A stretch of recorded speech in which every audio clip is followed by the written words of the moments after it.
Okay, so this is my midterm video. I just want to apologize, I am sick, so I'm sorry if it's hard to understand me or anything, but I'll try my best. So anyway, starting with question 1.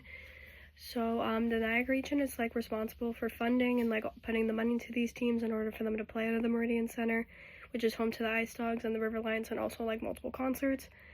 Building good relationships with the community will change how things run, including like things like special promotion scheduling, as well keeping the arena up to date and in good condition. Niagara is also huge for tourism, which can help bring people into games and stuff and spend money on other local things in the area and supporting the community. St. Catharines is also huge for college kids, and by running promotions and giving like job and volunteer opportunities can also build a sense of community.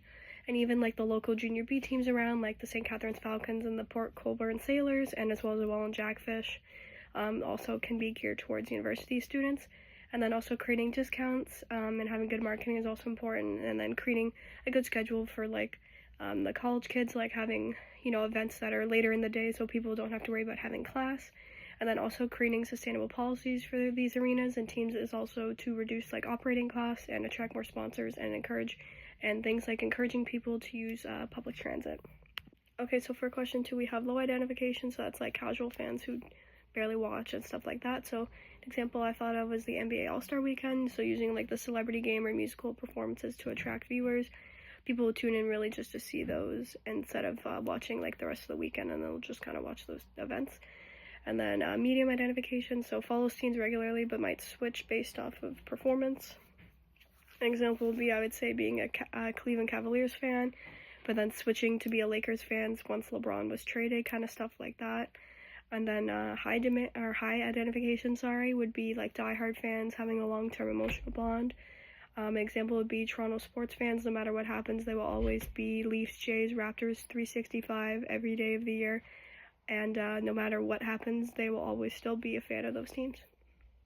Okay, so for question 3, so while sports and entertainment are very similar, they are still very different. Like sports is unpredictable, and when you're going to watch a game, you never know who's going to win, how many goals are going to get scored, or if anyone's going to get hurt or anything. Comparing that to like a theater performance, like if you go watch the Rockettes, let's say, everything is planned out perfectly, costumes, timing, music, and if you went to shows on different days, they'd probably be the exact same. Athletes also want to compete with each other, and it's also the best, especially if it's a rivalry, so like Leafs and Habs. And when you compare that to a concert, like let's say Shawn Mendes, everyone is there to have a good time and sing and not to like one-up each other. Then emotional investment, so currently like myself, Jays fans have everything invested into this team, and their entire performance is going off of how my day is gonna go, basically. Comparing that to something like a movie, when you have your reaction, the movie's over, you mostly move on with like your day. And then another example would be identity and community, so like something would be, I would describe as like Bills Mafia, so like Sundays in Buffalo are like all Bills, and Bills only. They tailgate early in the morning, rain, snow, shine, anything, they're there. Comparing that to any kind of performance like opera or anything, or any kind of show at all, they don't have a permanent community or a following just like that, I would say. Okay, so for question 4, so SWOT stands for strengths, weaknesses, opportunities, and threats. So strengths, so they just came off a huge series win, obviously, and they're having very strong offensive numbers currently, and they're going to have home field advantage for most of the playoffs, and being able to maintain the team that they have into next year will help keep the strong offense as well. Weaknesses, so injuries are always a risk, with Bichette still being hurt and not knowing really when he's going to be back by the end of the postseason, and also all the injuries that could happen throughout the postseason, what that's going to mean for next season, as well as making sure the bullpen is strong with pitching depth. While we're doing good right now, we need to keep the momentum for the rest of the playoffs and next season. And so opportunities, after everything that has been accomplished, it gives us a lot of momentum into next season, knowing we are able to turn this team around in like just a year after having that bad season. Free agency is also huge, going out to get players that are better, and keeping fans engaged and staying healthy, and then making improvements when needed. We have strong teams coming up to play as threats. Playoffs are more stressful, and the teams are only going to get better. In the off-season, teams will also get better, so the Jays just need to make sure that they don't fall behind and they, get better, or, stay equally as good as everybody else.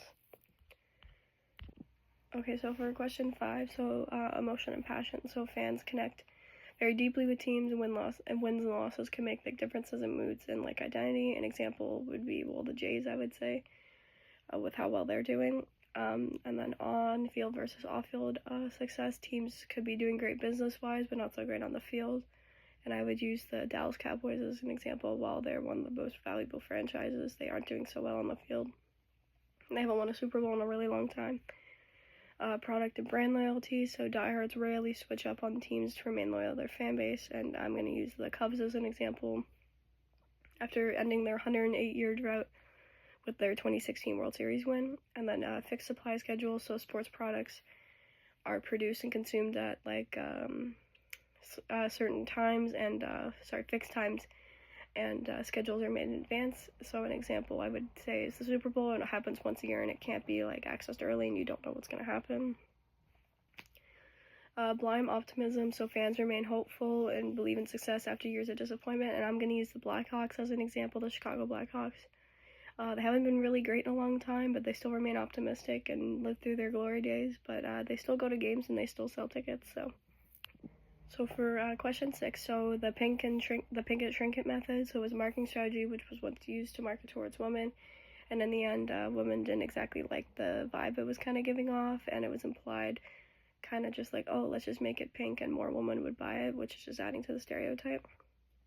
And now women's merch includes way better sizing and still having the authenticness to feel equally represented. There's also been way more investment in women leagues as of lately, including like the PWHL, the WNBA, and the NWSL, and female athletes are being shown as elite athletes and not just role models for girls, which they still are, but they're also being portrayed as elite. Female athletes are also more mainstream in commercials and ads now, and more sponsorship programs have been created to encourage girls' participation in sports. And teams can always hire and promote more females in sport, as well providing equal media coverage on women's sports to help keep growing the game. So for question 7, so demographic segmentation, which is dividing the market based on measurable characteristics, so something like age, gender, family size, which can help like tailor certain items into different incomes and age groups. So example would be like the Jays offering family ticket deals, so that's kind of appealing for families to come to games and stuff like that, and that's kind of the groups that they want to see. Geographic, so that's based on location/region. It is used to show how different regions support different sports and how culture affects fan interest. An example would be how the NHL mostly focuses on northern U.S. Cities and states, and Canadian cities, which is where hockey is most popular. Benefit is based on specific benefits or values, and it is used for recognizing that different fans participate in sports for different reasons. An example I'm going to use is the Raptors, which use their games as an entertainment experience as well, not just for like sports, and use it for social connection. Psychographic, so it's divided based on like lifestyle interests, and it connects marketers emotionally and aligns them with the fans' perspective. So I'm going to use Nike as an example. Their like Just Do It campaign which is about like motivation and stuff like that. Behavioral is dividing basically how they behave towards a product, and brand loyalty helps organizations tailor offers and personal fan experiences. An example I'm going to use is ESPN. So I've lately seen a lot of videos how they give out better seats at MLB playoff games because they're an ESPN Plus subscriber. And then socioeconomic is based on social class, income level, and helps organizations set good pricing strategies. An example would be MLSC, so offering a range of ticket options from suites to standing room seats and different prices and stuff like that. Okay, and then for question 8, so people use sports as an escape from everything with everything else going on in their lives, and they use it as something that's enjoyable to take their mind off stress, and attending games often offers emotional highs and social interaction. People may just come to games for more than just the game. People come to see music performances and be a part of giveaways, and sport is more than just about a score. It's also about making memories with people, and when you're stressed, sometimes it is best to just take a few hours and watch something that you enjoy. The Raptors also have many theme nights, like they have a GOAT theme night, which is a collab with Drake, where they're giving away free shirts, and they also have multiple heritage nights, and they also have a bunch of decades nights as well. They are making it easier to come to games by providing free transit on like Go, and adding more concessions and new merch and creating more personalized experience for people.